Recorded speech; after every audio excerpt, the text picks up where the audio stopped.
গোলাম, আমি আমার আল্লাহর গোলাম। সবাই চলে গেলেন মেলায়। যুবকরা তো সমাজ বদলাইতে পারে, জাতি বদলাইতে পারে, কথাটা বলতে যায় বলতেছিলাম। ইব্রাহিমের বাবা আজর ডাকতে বলে, বাবা ইব্রাহিম চলো বাজারে, আমরা মেলায় যাই। আমরা মেলায় যাই রে বাবা। ইব্রাহিম কা বাবা আমার শরীরটা ভালো না, মনটাও ভালো না, আপনি যান, আমি যাব না। সবাই যখন মেলায় চলে গেলেন, ইব্রাহিম খলিলুল্লাহ হাতের মধ্যে একখানা কুঠার নিয়ে চলে গেলেন মন্দিরে। আল্লাহু আকবার, আল্লাহু আকবার। যুবকরা যে পারে জাতিকে বদলাই দিতে রে। ইব্রাহিম খলিলুল্লাহ খোলা কুঠার নিয়ে চলে গেলেন। কোথায়? মন্দিরে যাইয়া ডাকতে বলে, দেবতা আমার বাবা আজব তোদেরকে পূজা করে, তোদের বানায়। এরা আমি জানতে চাই তোর ভিতরে তো কোনো রূহ নাই, স্রষ্টার কোনো মৃত্যু নাই, সৃষ্টির মৃত্যু আছে। তোদের স্রষ্টা কে? তোদের যিনি স্রষ্টা তারও তো মৃত্যু আছে। আমি জানি স্রষ্টার মৃত্যু নাই, কার নাই? আমার আল্লাহর নাই। সৃষ্টির মৃত্যু আছে। সুতরাং যিনি সৃষ্টি তোরাই তোরে বানাইলো, তুই খোদার বন্দেগি কর, কথা বল, খানা খা। আমার লগে কথা বল নাই, আজকে খবর আছে, জোরে বলেন আল্লাহু আকবার। কথা বল, খবর আছে। মূর্তি কথা কয় না। সরস্বতী, মা দুর্গা, কার্তিক যা আছে কথা বুঝিনি, একটা কথা কয় না। লাত লানত যা ছিল, হুজ্জা যারা ছিল সব নিল। ইব্রাহিম আলাইহিস সালাম ডাক দিয়ে কয়, আমি যুবক, আমি যুবক, তোর কাছে জানতে চাই তোর স্রষ্টার যেহেতু মৃত্যু নাই, সৃষ্টির মৃত্যু আছে, সুতরাং আমি হলাম সৃষ্টি, আমি তোরে বানাইলাম। এখন তোর তো মরণ আছে, আমারও মরণ আছে। আবার যিনি বানাইলেন তার তো মরণ নাই, তোরে যে বানাইলো তার মরণ আছে। তাই তোরে বানাইয়া লাভ কি? জোরে জোরে চিল্লায়া বলা যাবে না মারহাবা। ছোট ছোট মূর্তিগুলো, ছোট ছোট মূর্তিগুলো ইব্রাহিম খলিল, আল্লাহর খলিল, গুড়া গুড়া করে ফেলে দিল। যুবক শুনে নাও, সবগুলোকে হত্যা করে বড় মন্দিরে 10 হাত মা দুর্গার ঘাড়ের ভিতরে কোঠাল খানা ঝুলায় থুয়ে ঝুলাইছে, বাড়িয়ে বয়ে আছে। মানুষ মেলা থেকে এসে মন্দিরে যায় দেখে রে, একটার নাক নাই, একটার হাত নাই, একটার পা নাই, একটার নাক নাই, গলা নাই, মাথা নাই, একদম মাথা ফেটে বুঝে রয়েছে। সবাই বলে আমাদের ভগবান কে মারলো, মূর্তিগুলো কে ভাঙলো, বিচার হবে, কঠিন বিচার হবে। সবাই তীর ছুড়লো ইব্রাহিম নবীর দিকে। এই যুবক আমাদের মেলায় যায় না, আর যুবক তো খোদার বন্দেগি করে। ইয়াকা নাবুদু ওয়া ইয়াকা নাস্তাঈন, ইহদিনাস সিরাতাল মুস্তাকিম, সরল সঠিকের পথে যুবক সমস্ত যুবকদের ডাকে। ইব্রাহিমের কাজ, এই কাজ অন্য কেউ করে নাই।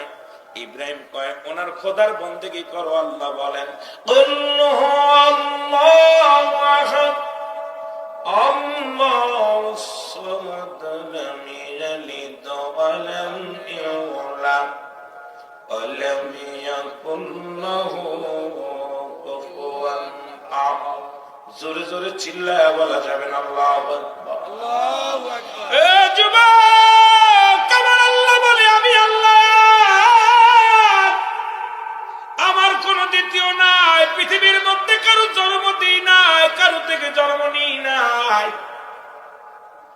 আসমান জমিনের মধ্যে আমার সমতুল্য, আমার সমকক্ষ কেউ নাই। সমস্ত লোকজন চলে আসেন আজরের কাছে। আজর ইব্রাহিম খলিলুল্লাহর বাবার কাছে চলে আসলেন, এসে বলে, আজর নিশ্চিত এই প্রতিমা গুলো ভাঙছে তোমার ছেলে। এটা ইব্রাহিমের দ্বারা কাজ হয়েছে, ইব্রাহিম নবী, কারণ উনি সাক্ষী দেয় লা ইলাহা ইল্লাল্লাহ, নাই কোন ইলাহ এক আল্লাহ ছাড়া। ইব্রাহিম খলিলুল্লাহ, আমি ইব্রাহিম হলাম আল্লাহর খলিল, আমি হলাম ইব্রাহিম আমার আল্লাহর পয়গম্বর। সুতরাং ইব্রাহিম সে নিজেরে দাবি করে, নবী বলে দাবি করে, আল্লাহর পয়গম্বর বলে দাবি করে। আর আল্লাহ বলে, আল্লাহ একজন আছে, উনি কোন দেবতারে আল্লাহ মানে না। আসতে কোন মানুষকে দেবতা মানে না, কোন কাউকে মানে না। সুতরাং এই কাজটা করলে ইব্রাহিম নবী করেছে। জোরে জোরে বলেন আল্লাহু আকবার, আল্লাহু আকবার।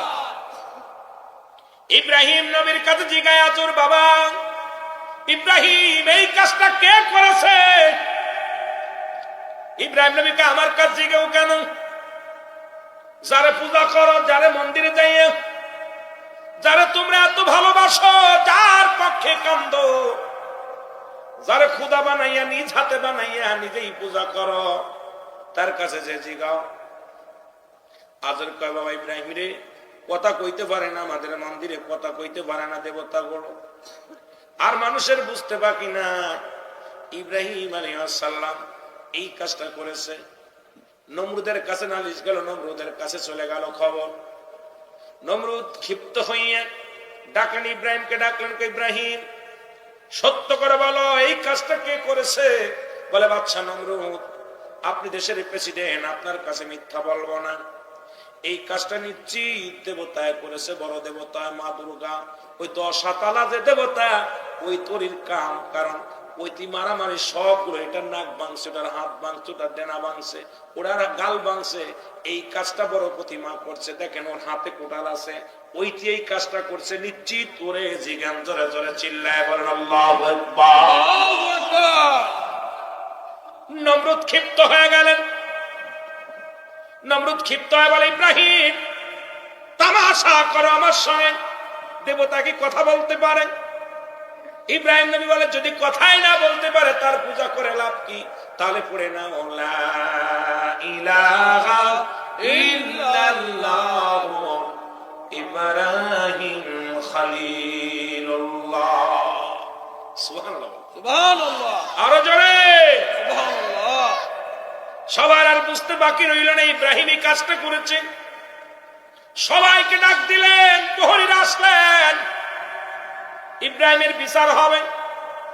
কেউ বলে ইব্রাহিমকে আগুনে পুড়ায় মারতে হবে, কেউ বলে ইব্রাহিমের শুলে চড়াইতে হবে, কেউ বলে ইব্রাহিমকে এমন একটা শাস্তি দিবে মানুষজন দেখে শিক্ষা নিয়ে নেয়, কেউ বলে ইব্রাহিমকে যন্ত্রণা দেয় শাস্তি দেওয়া লাগবে, কেউ বলে ইব্রাহিমকে কতল করা লাগবে, কেউ বলে ইব্রাহিমের যাবজ্জীবন জেল দেওয়া লাগবে। সবার মাস্টার ইবলিস একটা মুরব্বী সেজে চলে আসলেন, একদম দরবেশ সেজে এসে বলে, বাদশা নমরুদ, আমি একটা বুড়া মানুষ, আপনার কাছে একটা কথা বলি। বলে, কি কথা? আপনারা সবাই গবেষণা করেছেন, সবাই চিন্তা করেছেন ইব্রাহিম নবীকে কিভাবে মারা যায়। আমার একটা বুদ্ধি আছে, সেই বুদ্ধিটা হলো বিশাল একটা আগুনের কুণ্ড বানান, আর এই কুণ্ডুর মধ্যে ইব্রাহিম নবীকে চিরতরে বিদায় করে দেন। জোরে জোরে চিল্লায়া বলা যাবে না আল্লাহু আকবার, আল্লাহু আকবার। ইবলিসের কথা অনুযায়ী নমরুদ বললেন, তোমরা খড়ির ব্যবস্থা করো। মহল্লার মানুষগুলো বিশাল বিশাল একটা আগুনের কুণ্ড বানাইলেন, খড়ি আনলেন, খড়ি জ্বালানো হলো।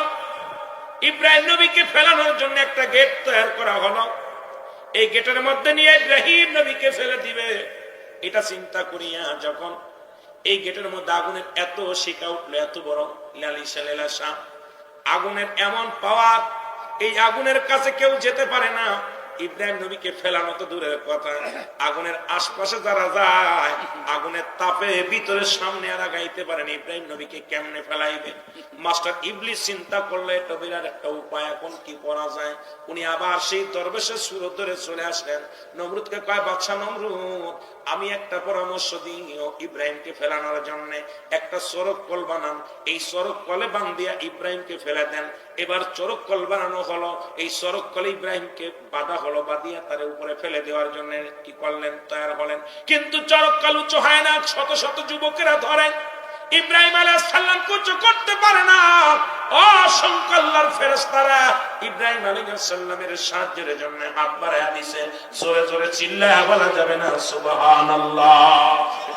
ইব্রাহিম নবীর চরক কল উঁচু হয় না, কেউ উঁচু করতে পারে না। মাস্টার ইবলিস এসে বলে, হুজুর নমরুদ শোনো,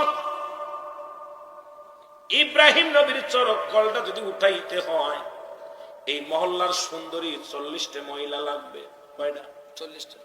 40টা নারী, 40টা নর নারী লাগবে, 40টা যুবক লাগবে, 40টা যুবতী লাগবে।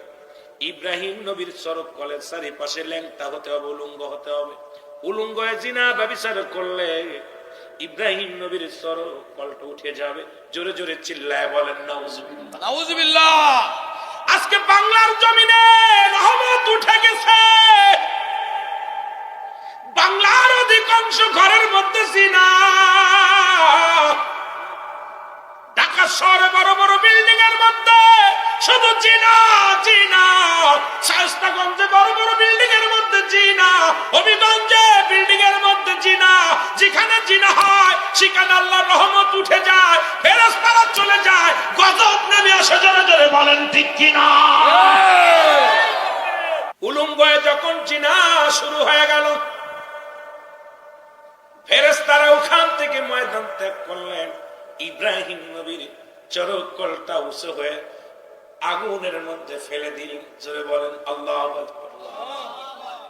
আগুনের মধ্যে ফেলা পর ফেরেশতারা ডাকতে বলে, ইব্রাহিম তুমি হুকুম দাও, আমরা আগুন লিভা দিব।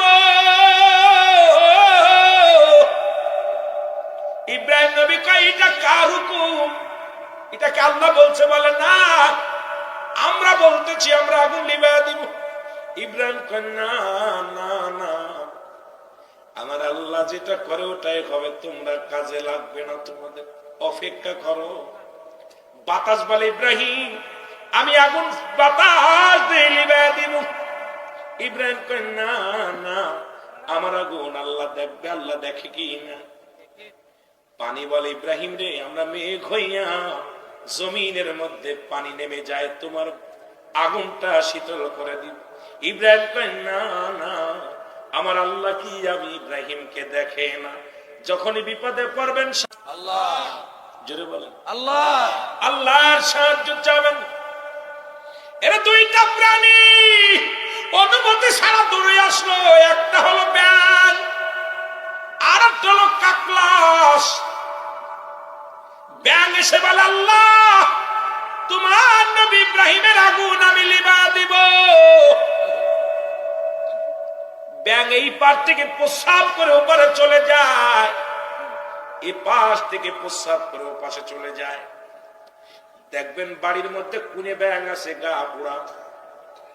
ঘরের মধ্যে অনেক ব্যাঙ দেখছে না, গায়ের মধ্যে ঠুসকা পড়া বসন্ত রোগের মতো, দেখছেন নি? এ মুসলমান, আল্লাহ কয়, ব্যাঙ রে, ইব্রাহিম নবীর আগুন যখন ঠান্ডা হয়ে গেল, আমার আল্লাহ কয়, ব্যাঙ ও ব্যাঙ, ব্যাঙ কয়, আল্লাহ তোমার ইব্রাহিম নবীর আগুন আমি প্রস্রাব করে লিভায় দিছি। সুবহানাল্লাহ। বন্ধু, আগুন কি প্রস্রাবে লেবে? আল্লাহ কয়, যাও, তুই আমার বন্ধুর খাতিরে সাহায্যের জন্য আগায় আসছিস, কিয়ামত পর্যন্ত তোদের প্রস্রাব আমি পবিত্র করে দিলাম। সুবহানাল্লাহ। কিয়ামত পর্যন্ত ব্যাঙের প্রস্রাব পবিত্র। আর একটা হলো কাকলা, তার জিহ্বা নাই, গাছের মধ্যে বসে টুকটুক করে আর কয় রক্ত খায়। আপনাদের এলাকায় আছে কিনা? দেখলেই মারতে চায়। কাকলাস কাল্লা তোমার বন্ধুর ওই আগুন আমি ফুদে লিবাইয়া দিছি। সুবহানাল্লাহ। এই জন্য আমার জিহ্বাটা পুড়ে গেছে। আল্লাহ কয় কাকলাস কিয়ামত পর্যন্ত তোর খাবারের চিন্তা করা লাগবে না, ওই গাছের মধ্যে বইয়া শুধু শ্বাস নিবি, তোর পেট ভরে যাবে। জোরে জোরে চিল্লা বলা যাবে না মারহাবা। মারহাবা। আমার ভাইরা, আমার বন্ধুরা, আমার দিলের কান্ডা লাগা শুনে নাও। ইব্রাহিম নবী ওর মধ্যে রইলেন। এরে ইব্রাহিম, নমরুদ উচ্চ জায়গা উঠে থাকে, ইব্রাহিম ভিতরে চেয়ারের মধ্যে বসে আছে। জান্নাতি খাবার গুলো, জান্নাতি নিয়ামত গুলো, ইব্রাহিম নবীর পাশে অসংখ্য ফেরেশতারা বসে আছে। নমরুদ তো ক্ষিপ্ত হয়ে গেলেন। এবার নমরুদ দূর থেকে তার সৈন্যদের বললেন, তোমরা পাথর নিক্ষেপ করো, আগুনের মধ্যে পাথর মারো, কারণ তো মরে নাই। দেখো জান্নাতি ফল, জান্নাতি নিয়ামত, আগুনের মধ্যে জান্নাতি বাগান বানায় নিছে, ফুলের বাগিচা। পাথর গুলো মারলেন, এই পাথর গুলো আল্লাহ সাফ করে দিলেন, যেমনি ভাবে আপনারা সাফ করেছেন। সব পাথর গুলো ইব্রাহিম নবীর মাথার উপরে সাদ হয়ে গেলেন। ইব্রাহিম নবীর এই দৃশ্য যখন শুনতে পাইলেন, নমরুদের বড় মেয়ে উপরে উঠে দেখেন ওই আগুনের মধ্যে ফুলের বাগিচা, অসংখ্য ফুল, অসংখ্য নিয়ামত। মেয়ে ডাকতে বলে, আব্বা, যেহেতু আপনি আগুনে পুড়াইলেন, আগুনে তার গায়ের পশম পড়ে না, সেহেতু আপনি ইব্রাহিমের কথা মেনে নেন, কালেমা পড়ে মুসলমান হয়ে যান, ইব্রাহিমের দলে চলে যান। নমরুদের মেয়ে বলে, আব্বা জান, যেহেতু আপনি তারে পুড়াইতে পারেন না, তার খোদার শক্তি বেশি, আপনার শক্তি কম, তার খোদার শক্তি বেশি, আপনার শক্তি নাই, আপনি পড়ে নেন লা ইলাহা ইল্লাল্লাহু ইব্রাহিম খলিলুল্লাহ। জোরে জোরে চিল্লা বলা যাবে না মারহাবা। নমরুদ এত জোরে এক ধমক দিলেন মেয়েকে, মেয়ে আর কোনো কথা বললেন না, মারার হুমকি দিলেন। মেয়ে আস্তে আস্তে যাইয়া ওই যে দরজা ছিল, সে দরজার মধ্যে প্রবেশ করে ইব্রাহিম নবীর কাছে চলে গেছে। সুবহানাল্লাহ। ইব্রাহিম নবীর কাছে যায়, বলে, হে ইব্রাহিম, তোমার যে খুদার কালেমা পড়ার কারণে তোমার গায়ে আগুন লাগে নাই, সেই খুদার কালেমা আমার পড়ায় দাও। ইব্রাহিম আলাইহিস সালাম নমরুদের বড় মেয়েকে কালেমা পড়ায় দিয়েছে। সুবহানাল্লাহ। আরো জোরে, আরো জোরে, আরো জোরে। নমরুদ এই ঘটনা নমরুদ শুনতে পারছে, আমার মেয়েও নাকি ইব্রাহিমের অনুভুক্ত হয়ে গেছে। তখন ইব্রাহিমের মেয়ে নমরুদের মেয়েকে মারা ষড়যন্ত্র করলেন, লোকজন দিয়া মারা ষড়যন্ত্র করলেন। এরপরে ইব্রাহিমকে মারবে তো মারতে মারতে পানোর ভিতরে বসে আছে ইব্রাহিম, তো চারিপাশে আগুন জ্বলতেছে, মাঝখানে ফুলের বাগিচা। সুবহানাল্লাহ। আগুন লিমাইতে পারে না, ওর কাছেও যাইতে পারে না। এরপরে মেয়েটাকে মারার ষড়যন্ত্র করলেন। ইব্রাহিম নবীর কাছে গোপনে যায় বললেন, বড় মেয়ে, যে হুজুর, আপনার কালেমা পড়ার কারণে, আপনার অনুগত্য, আপনার খুদার প্রতি ভক্তি শ্রদ্ধা করার কারণে আমার আব্বা জান আমাকে হত্যা করার পায়তারা করছে। আমার আল্লাহ বলে, হে ইব্রাহিম, এখান থেকে ফেরেশতা দিয়ে তোমাকে অন্য রাষ্ট্রে নিয়ে যাওয়া হবে। সুবহানাল্লাহ। আরো জোরে, আরো জোরে। ইব্রাহিম আলাইহিস সালাম ওখান থেকে বাইরে হয়ে চলে গেলেন, কিন্তু মার মেয়েটাকে ষড়যন্ত্র থেকে বাঁচাই দিলেন। ইব্রাহিম আলাইহিস সালাম আস্তে আস্তে করে চলে গেলেন। জোরে বলেন মারহাবা। আরো জোরে বলেন, আরো জোরে বলেন। এই দৃশ্য দেখলেন অসংখ্য ইহুদিরা, অসংখ্য কাফের বেঈমানেরা। ইব্রাহিম আলাইহিস সালামের এই দৃশ্য দেখে মধুর কালেমা পড়ে মুসলমান হয়ে গেছে। জোরে বলেন সুবহানাল্লাহ। আর একটু জোরে বলেন না সুবহানাল্লাহ। ইব্রাহিম আলাইহিস সালাম চলে গেলেন। এ মুসলমান শুনে নাও, কোথায় চলে গেলেন? মিশর দেশে চলে গেলেন। মিশরে যাইয়া ইব্রাহিম আলাইহিস সালাম ওখানে একজনের কাছে চলে গেলেন, কর্মচারী হয়ে গেলেন একজনের মুসলমান। মিশরের যিনি প্রেসিডেন্ট, যিনি বাদশাহ, উনার দায়িত্বে চলে গেলেন ইব্রাহিম আলাইহিস সালাম। উনার বাড়ি কর্মচারী। মিশরের রানীরা, ও মুসলমান শুনে নাও, ওখানে পথের মধ্যে ইব্রাহিম আলাইহিস সালাম পথে পথে খায়, পথে পথে ঘুমায়। ওই রাজার দরবারে আশেপাশে ঘোরাঘুরি করে আর কষ্ট করে, অনেক কষ্ট করে। হঠাৎ একদিন দেখে যুবকেরা মিশরের বাজারের দিকে যায়। এ যুবকেরা তোমরা কই যাও? এই দেশের প্রেসিডেন্ট, তার কন্যার বিয়ে হবে, জামাই পছন্দ করবে, আমরা বাজারে যাই। উজিরের মেয়ে, উজিরের ছেলে, মন্ত্রীর ছেলে, কারণ প্রধানমন্ত্রীর মেয়ে বিয়ে পড়বে, যদি জামাই পছন্দ করা হবে, আজকের বাজারে যার গলায় সাইরা মালা দিবে সে তার স্ত্রী স্বামী হয়ে যাবে। জোরে জোরে চিল্লায়া বলা যাবে না মারহাবা। আজকে হাজেরা জামাই পছন্দ করবে। ইব্রাহিম আলাইহিস সালাম কয় আমিও যাব। সুবহানাল্লাহ, আমিও যাব যদি পছন্দ হয়। ইব্রাহিম আলাইহিস সালামের গায়ে পোশাক নাই, যুবক মানুষ, ওই আগুনের ভিতর থেকে বাইরে হইয়া পথে পথে ঘুরে পাগলের মতো আল্লাহ জিকির করে, আল্লাহর গোলামি করে। যুবক নেতা বাজারে চলে গেলেন। বাজারে সব ছেলেরা, যুবক, বড় বড় টাকাওয়ালা বাড়িওয়ালা ছেলেরা সব দাঁড়ায় দাঁড়ায় আছে লাইনে। হাজেরা আজকে যার গলায় মালা দিবে সে স্বামী হবে, আর এই রাজ্যের প্রধান হবে। রাজার কন্যাকে বিয়ে করার পর রাজা তার রাজমহল লিখে দিবে। এই লোভে সমস্ত মন্ত্রীর ছেলেরা সব জামা কাপড় গায়ে দিয়ে হীরা, একদম হীরা মুক্তা লাগাইয়া সব যুবক চলে গেছে। ইব্রাহিম আলাইহিস সালাম এক পাশে দাঁড়ায় আছে। সুবহানাল্লাহ বলেন। হাজেরা তার বন্ধুদেরকে নিয়ে, বান্ধবীদেরকে নিয়ে পুরো বাজার ঘুরে। সখীরা বলে, বান্ধবীরে তোর কপালে স্বামী জুটবে না, এত লক্ষ লক্ষ ছেলে দাঁড়ায় আছে, কারুর গলায় মালা দিলি না, তাহলে তোর কপালে বুঝি স্বামী নাই। হাজেরা কয়, আজকে আমি যাকে মালা দিব রে, তাকে আমি পেতেছি না, তাকে আমি পেতেছি না, কারণ আমি ঘ্রাণ পেয়েছি, তার চেহারা এখনো পাই নাই। সুবহানাল্লাহ, আমি ঘ্রাণ পেয়েছি, আমি যাকে স্বামী রূপে পাবো, যাকে আমি স্বামী হিসেবে কবুল করব, সেই লোকটার ঘ্রাণ আমার নাকে আসছে, কিন্তু আমি তাকে পাই না। ফুলের মালা নিয়ে বান্ধবীদেরকে নিয়ে ঘুরতে ঘুরতে যায়া যায়া, অনেক লম্বা ইতিহাস তো বাবা, না হলে এটুকু শেষ না করতে বলে দিকে যেতে পারতেছি না, বড় বিপদ। চলে গেলেন কোথায়? যে দেখি ইব্রাহিম আলাইহিস সালাম খালি গায়, পাগল, মাথার চুলগুলো এলোমেলো, হাতের নখগুলো বড় বড়, একদম পাগল মানুষ, প্রত্যেক জায়গায় বসে দাঁড়ায় আছে। হাজেরা যাইয়া ফুলের মালাটা সঙ্গে সঙ্গে হযরত ইব্রাহিম আলাইহিস সালামের গলার ভিতর লাগাইছে। জোরে বলেন না সুবহানাল্লাহ, আরো জোরে। সবাই রব উঠে গেল, রাজার মেয়ে পাগল হয়ে গেছে, পাগলের গলায় মালা দিছে, পাগলের গলায় মালা দিছে। সবাই বলে, হাজেরা রে, তুমি এত লক্ষ লক্ষ যুবক, মন্ত্রীর ছেলে, এমপির ছেলে, কত মন্ত্রী, বাড়িওয়ালার গাড়িওয়ালার ছেলেরা ঘোরাঘুরি করে, কারুর গলায় তুমি মালা দিলা না, অবশেষে এক পাগলের গলায় মালা দিল। আমরা কয়, বান্ধবীরা রে, তোরা চিনবি না আমি কার পাগল, আমি কার পাগল, আমি আমার মৌলার পাগল, আমি তার গলায় মালা দিছি রে, এরা তার খাতিরে আমি দুনিয়া কেরা দুইটাই পেয়ে যাব।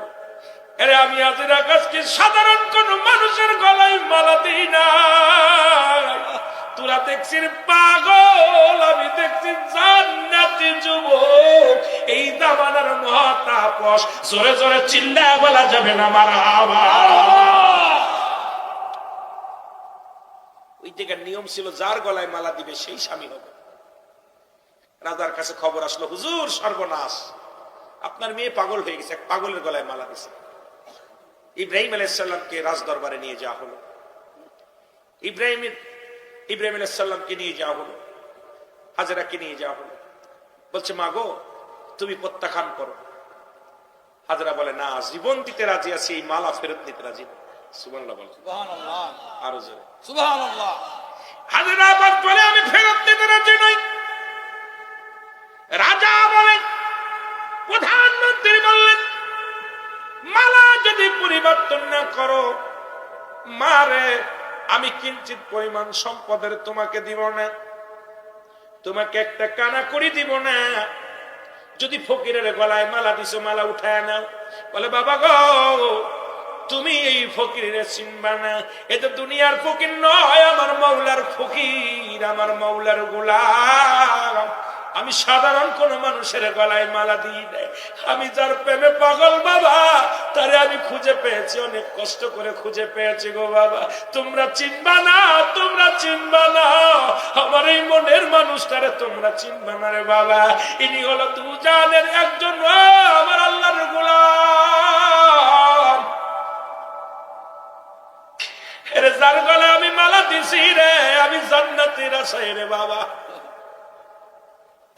বিয়ে হয়ে যাবে, ইব্রাহিমকে ডাকতে বলে, ইব্রাহিম বিয়ে করবা, তোমার কি আছে আমার মেয়ের দেওয়ার মতো?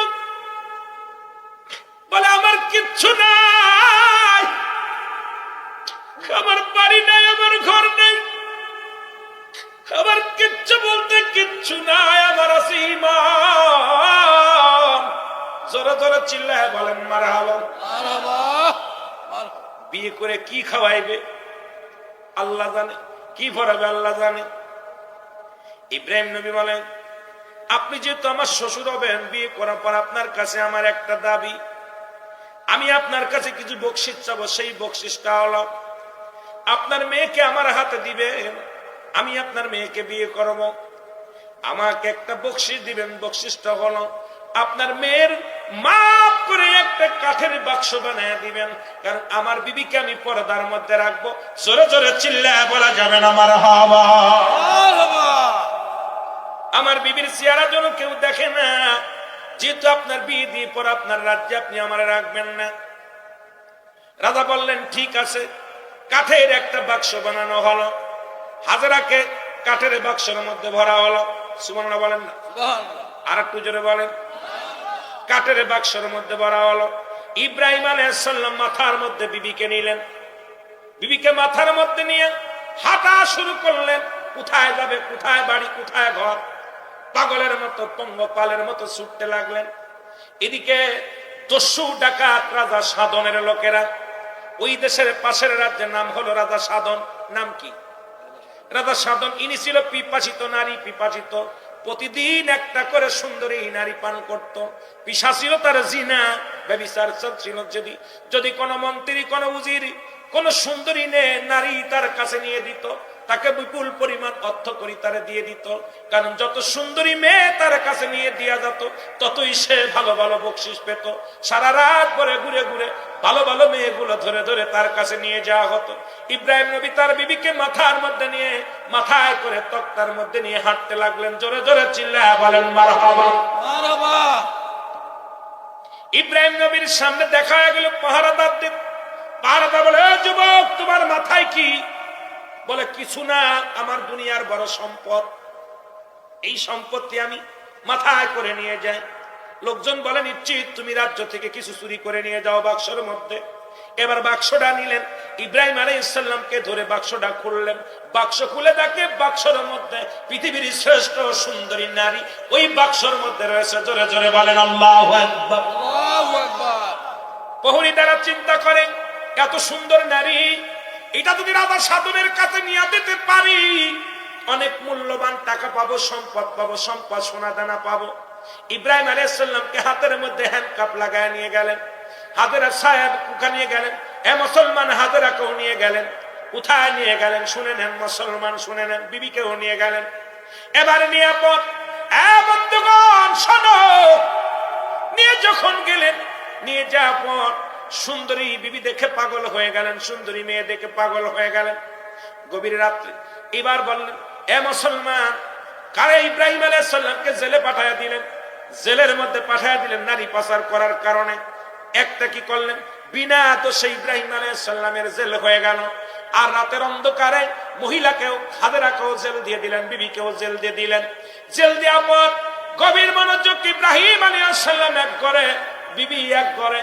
গভীর রাত্রি ইব্রাহিম আলাইহিস সালাম কান্দার বলে, আল্লাহ আমি স্বামী হইয়া যদি আমার বিবির সতীত্ব রক্ষা না করতে পারি, কিয়ামতের ময়দানে আমি কি জবাব দিব আল্লাহ?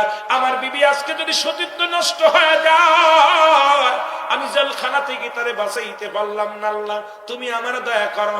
আমার আল্লাহ তাআলা ফেরেশতাদের কয় দুটি ফুল নিয়ে যাও, জান্নাতি দুটি ফুল, একটা গোলাপ ফুল, একটা দিবা হাজরার হাতে, বিবির হাতে, একটা দিবা স্বামীর হাতে। যখন বিবির কথা মনে পড়ে যাবে, ইব্রাহিম আলাইহিস সালামের কাছে একটা ফুল আনলেন। আজকে আপনারা মোবাইল দেখে স্বামী স্ত্রী কত কথা কন মোবাইলে, ইতিহাস আজকে পড়ে নেন বাবা জান্নাতি ফুলের মধ্যে। ফুলের ইতিহাসটা ভালো করে জেনে নেন। জোরে বলেন আল্লাহু আকবার। আল্লাহু আকবার। দুটি ফুল দিলেন হাতের মধ্যে, ডাকতে বলে নবী ইব্রাহিম, যখন আপনার বিবির কথা মনে পড়বে, আপনি ফুলের দিকে তাকাইলে আপনার বিবিরে দেখতে পাবেন। আর বিবির কাছে আর একটা ফুল দিলেন, বলেন ও বিবি, ইব্রাহিমের বিবি শোনো, তোমার স্বামীর কথা যখন মনে পড়বে, তুমিও ফুলের মধ্যে তাকাবা, সঙ্গে সঙ্গে তোমার স্বামীরে তুমি দেখতে পাবা। জোরে বলেন আল্লাহু আকবার। আল্লাহু আকবার। রাত নির্জন হয়ে গেল, ইব্রাহিম আলাইহিস সালাম বিবির কথা মনে পড়ে গেল।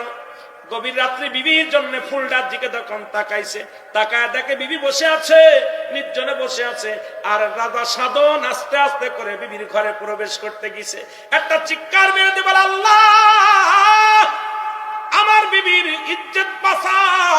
সঙ্গে সঙ্গে রাজা সাধন যখন ঘরের দরজায় গেছে, ঘরের দরজায় যখন গেছে, তখন যখন ধরবে, তখন সঙ্গে সঙ্গে রাজা সাধন, ও মুসলমান শুনে না, তার সমস্ত দেহটা পা দুইটা পাথর হয়ে গেছে। জোরে জোরে চিল্লায়া বলা যাবে না আল্লাহু আকবার। আল্লাহু আকবার।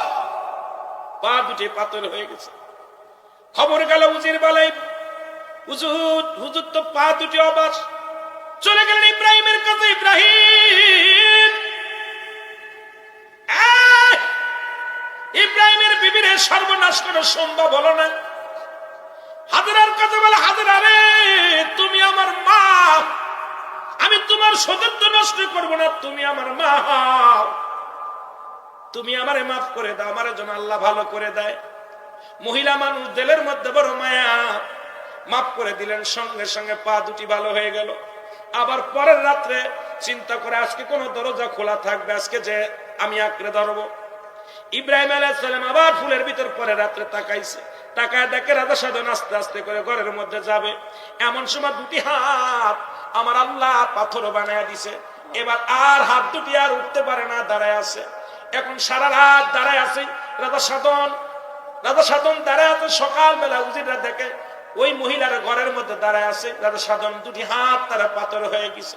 এরা ধরায় দেয়, পা ধরায় ধরলেন। আপনার পা ধরায় ধরে কই, মা, আপনি আমার মা, আপনি আমার মাফ করে দেন, আর জীবনে ভুল করবো না। মা কি করলেন, ইব্রাহিম নবীর বিবি মাফ করে দিলেন। সঙ্গে সঙ্গে হাত দুটি পাথর থেকে ভালো হয়ে গেল। চিন্তা করে পরের দিন রাগান্বিত হয়ে গেছে, আজকে কোনো কথা নয়, একবারে যে চেপে ধরবো। এবার যখন ঘরের মধ্যে যাইয়া পরের দিন আবার যখন ঘরের মধ্যে প্রবেশ করেছে, ইব্রাহিম আলাইহিস সালাম আবার ফুলের দিকে তাকায়। তাকা দেখে রাজা সাধন গুটি গুটি পায়ে বিবির সর্বনাশ করার জন্য যায়। ইব্রাহিম নবী একটা চিৎকার মেরে বলে আল্লাহ। সঙ্গে সঙ্গে সঙ্গে সঙ্গে পুরো রাজা সাধন পুরো দেহটাই বড় পাথর হয়ে গেছে। জোরে বলেন মারহাবা। পুরো দেহটাই পাথর হয়ে গেছে। সারা রাত হাঁটতে পারে না, চলতে পারে না। মাফ চেতেছে, হাজেরারে আমারে মাফ করে দাও, আমার স্বামীকে যদি মুক্ত করে দাও তাহলে তোমাকে মাফ করতে পারো। আমার স্বামীকে তোমার 3 দিন মা 2 দিন মাফ করেছে, আজকে কোনো মাফ নাই, আমার স্বামীকে জেলখানা থেকে মুক্তি দিতে হবে। তোমার স্বামীকে মুক্তি দিলাম, আমাকে বাঁচাও। স্বামীকে মুক্তি দিলেন। এবার ওকেও কইবেন আমাকে মাফ করে মুক্তি দিতে হবে, আমাকে মাফ করে দিতে হবে।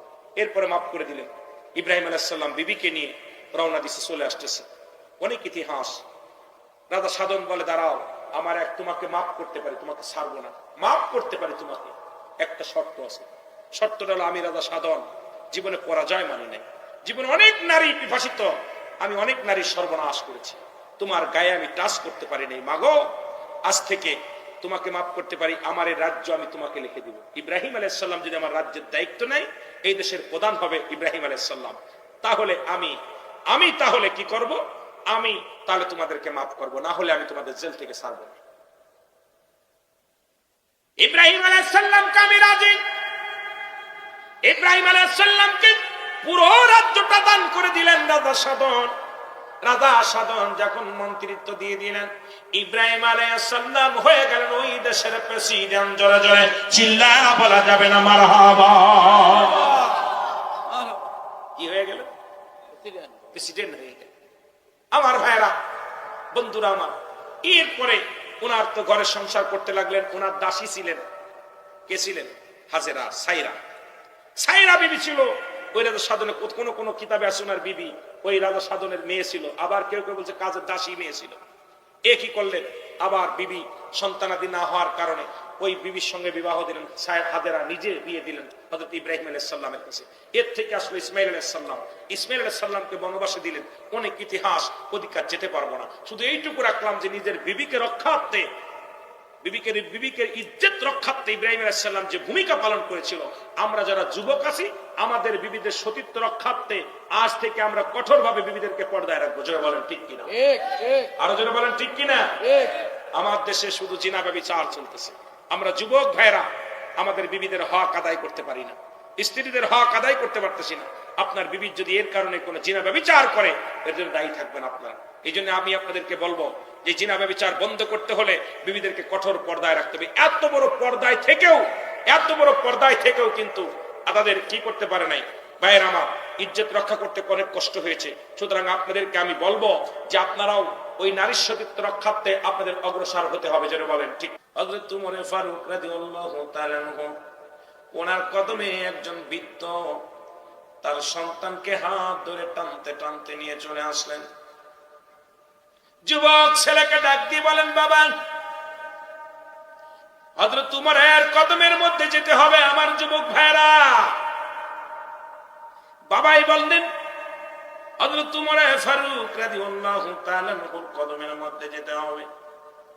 সন্তান বলে, বাবা আমি যাব, আমারে নিয়ে চলেন, কারণ আমি শুনেছি হযরত ওমর ন্যায়পরায়ণ বাদশা, যার কাছে কোনো অন্যায় বিচার হয় না, যার কাছে গেলে কোনো মানুষ নিরাশ হয় না, যিনি যেটা সত্য সেটা ন্যায় বিচার করে, অন্যায় কোনো বিচার তোমার মেনেও নেয় না, করেও নেয়। জোরে জোরে চিল্লায়া বলা যাবে না মারহাবা। আমার ভাইরা, আমার বন্ধুরা, আমার হযরত ওমরের কদমের মধ্যে বৃদ্ধ ডাকতে বলে, আমিনুল মুমিনিন, আপনার কদমের মধ্যে আমার ছেলের বিচারের জন্য আনছি। কার বিচার? কথা বলেন না। ছেলের বিচার। কার বিচার? ছেলের বিচার। করবে কে? কথা কন, কে করবে? হযরত ওমর ফারুক রাদিয়াল্লাহু তাআলা আনহু বিচার করবে। ধরে আনছে বাবা, কেমন বাবা গো, কেমন বাবা গো। আর আমরা ছেলে অন্যায় করলে দেখা যায় মিন্নির মতো বেয়াদব মার্কা গার্জিয়ান যারা আছে, মিন্নির বাবার মতো বেয়াদব মারা মুজাম্মেল মার্কা মানুষ যারা আছে, সন্তান হারামি কাজ করে, সন্তান লুচ্ছামি করে, সন্তান গাঁজামদ খায়, আবার সেই সন্তানের জন্য আদালতে দাঁড়ায়। লজ্জা থাকার দরকার, কারণ ওই সন্তান কিন্তু বুকের মরে লাথি মেরে জাহান্নামে চলে যাবে। এই প্রতিটা সন্তান আল্লাহ পাক আপনার কাছে আমানত রাখছে। আমানতের খিয়ানত করার অধিকার আপনার নাই। এই সন্তান একদিন আপনাকে বুকের মধ্যে লাথি মারবে, এই সন্তান আপনার বিরোধিতা করবে, এই সন্তান আল্লাহর আদালতে মামলা দিবে। আল্লাহ, আমার আব্বা কোনদিন নামাজের জন্য তাগিদ দেন নাই, রোজার জন্য তাগিদ দেন নাই, হারাম খেয়েছি কোনদিন কিছু বলে নাই, কোনদিন আমার আব্বা যান আমার শীতের দিনে আমি ঘুমায় থাকতাম, কোনদিন নামাজের জন্য ডাকেন নাই। সুতরাং এ আল্লাহর বান্দা শুনে নাও, কঠিন হাসরের ময়দানে ওই সন্তানগুলো বাবার বুকের মধ্যে লাথি মারবে। আমার আল্লাহ বলবে, বান্দারে, ও ফেরেশতা, আমি সহ্য করতে পারি না যে সন্তান বাবার মুখে পা লাগাইছে, ওই বাবা মা বাবা সন্তান সহ দুজনকেই তুমি জাহান্নামে নিক্ষেপ করো, কারণ জাহান্নামী সন্তানের কারণে আপনি জাহান্নামে যাবেন। যতই আপনি তাসবিহ টেপেন, যতই আপনি কালেমা পড়েন, যতই আপনি নামাজ পড়েন, সমস্ত নামাজ, রোজা, হজ, যাকাত সবকিছু বরবাদ হয়ে যাবে। আপনার আহলে বায়ত যদি না বাঁচাইতে পারেন, বিবি যদি বেনামাজি হয়, সন্তান যদি হারাম করা হয়, যদি মুসলমান ভাই যদি হারাম করা হয়, আল্লাহর আদালতে জবাব দেওয়া সম্ভব হবে না। জোরে বলেন ঠিক কিনা? হযরত ওমর ফারুক রাদিয়াল্লাহু তাআলা কদমের মধ্যে বললেন, হুজুর আমিনুল মুমিনিন, আমার সন্তান অপরাধ করেছে, তার বিচারের জন্য আপনার কদমের মধ্যে আসছি। খলিফা হযরত ওমর ফারুক বলে, যুবক বিদ্যারে কি অপরাধ করছে বলো? বলে, হুজুর 1 নাম্বার অপরাধ করছে আমার ছেলে। আমার ছেলে 1 নাম্বার অপরাধ করছে, সে দুনিয়ার মধ্যে 1 নাম্বার মানুষ হত্যা করছে। মানুষ হত্যা করা মহাপাপ। কোন জীবকে মারা যাবে না, কারণ জীবকে মারা যাবে না। তার ভিতরে 5 শ্রেণী জীব, 5 শ্রেণী পশু পাখি আমার আল্লাহ দরবারে দোয়া করলে পৃথিবীর মধ্যে কবুল হয়ে যায়, আমার আল্লাহ তাআলা কবুল করে নেন। আবার এই 5 শ্রেণী প্রাণীগুলো যদি আপনার জন্য বড় দোয়া করে, সঙ্গে সঙ্গে আপনার লেগে যায়। আর এই 5 শ্রেণী পশুর বড় দোয়া যারা পেয়েছে, সংসারের মধ্যে অশান্তি লেগে গেছে, ভাই ভাই মিল নাই, সংসারের মধ্যে মিল নাই, স্বামী স্ত্রী মিল নাই, অভাব আর অভাব, চাকরি বাকরি নাই, ব্যবসায় উন্নতি নাই। এই 5 শ্রেণী প্রাণীর গুলো নবীজি বলছে, আমার নবীজি বলে গেছেন, শুনে নেন। বিধান হলো ইসলামের বিধান শোনেন, নবী সুলাইমান আলাইহিস সালামের বিধান শোনেন। এই 5 শ্রেণী 5 প্রকার পশুর বর দোয়া নেওয়া যাবে না। 5 শ্রেণী পশুর বিনা কারণে তাদের হত্যা করা যাবে না, তাদের কষ্ট দেওয়া যাবে না। একটু জোরে জোরে চিল্লায়া বলা যাবে না আল্লাহু আকবার, আল্লাহু আকবার। হে মুসলমান, এই 5 শ্রেণী পশুর মধ্যে 1 নাম্বার হলো কবুতর। আল্লাহু আল্লাহু আকবার। কবুতর চেনেন? এই কবুতর গুলো তাদের কষ্ট দেওয়া যাবে না। কবুতর একটা আল্লাহ রাসূলের প্রিয় পশু। এর মধ্যে পাখি, এর মধ্যে আল্লাহ পাকেরও একটা প্রিয় পাখি বানাইছে মানব জাতির জন্য। এই কবুতর গুলো আমার নবীর সাহায্য করার পর তাদের মর্যাদা বেড়ে গেলেন। এই যে মুসলমান মক্কা থেকে মদিনায় যখন হিজরত করলেন রহমতের নবী, সঙ্গে হলো আবু বকর সিদ্দিক রাদিয়াল্লাহু তাআলা আনহু। যখন যাইতে যাইতে শত্রু পিছনে লাগলেন, একটা গুহার মধ্যে আশ্রয় নিলেন। এরপরে গুহার উপরে মাকড়সায় বাসা বানাইলেন, জাল বানাইলেন, কবুতরে বাসা বানাইয়া ডিম পারিয়া তা দিতে লাগলেন। এমন সময় শত্রু পক্ষ যখন দেখলেন এই গুহার মধ্যে কোনো মানুষ প্রবেশ করতে পারে না, কারণ যদি গুহার মধ্যে কোনো মানুষ প্রবেশ করত তাহলে নিশ্চিত এই জালগুলো ছিঁড়ে যেত, কবুতর বসে থাকতে পারতো না, ডিম ভেঙে যেত। সুতরাং এই গুহার মধ্যে কোনো মানুষ যেতে পারে না। ও আমার ভাইয়েরা, আমার বন্ধুরা, আমার গুহা থেকে যখন শত্রুপক্ষ চলে গেলেন, নবীজি বাইর হয়ে গেলেন। আমার আল্লাহ ডাক দিয়ে বলে, কবুতর রে, আজকে আমার হাবিবকে তুমি রক্ষা করার জন্য, সহযোগিতা করার জন্য তুমি অগ্রসর হয়েছো রে কবুতর। কবুতর, তুমি একটা কাজ করো, সেই কাজটা কি শুনে নাও, কারণ আমার বন্ধুরা আমি ঋণী বানাইব না। তুমি কি চাও বলো? কবুতর বলে, আল্লাহ তোমার বন্ধুরে আমি সাহায্য করেছি, এটা আমার জীবনের বড় পা, সুতরাং আর কিছু চাই না রে আমার আল্লাহ। আমার আল্লাহ আমারে তুমি ঋণী বানাইও না। আমার বন্ধু, আপনার বন্ধু, আমার নবী রাহমাতুল লিল আলামিন, কুল কায়নাতের নবী রাহমাতুল লিল আলামিনের উপকারে আসতে পেরে আমার জীবন ধন্য। আমার আল্লাহ বলে, কবুতর রে শুনে নাও, আমার বন্ধুরে কারুর কাছে ঋণী রাখবো না। কিয়ামত পর্যন্ত তোমার বাসা পৃথিবীর মধ্যে তোমার নিজে বানানো লাগবে না, তোমার বাসাটা মানুষ বানাবে, তুমি শুধু আরাম করবা। কিয়ামত পর্যন্ত কবুতরের বাসা শুধু মানুষে বানায়। কেউ বানায় বাঁশ দিয়া, কেউ বানায় কাঠ দিয়া, কেউ বানায় লোহা দিয়া, কেউ বানায় টিন দিয়া। কেউ যদি না পারে ঘরের পাশে একটা ঝুড়ি পেতে দেয়, জ্যাকেট ঝাঁকা পেতে দেয়।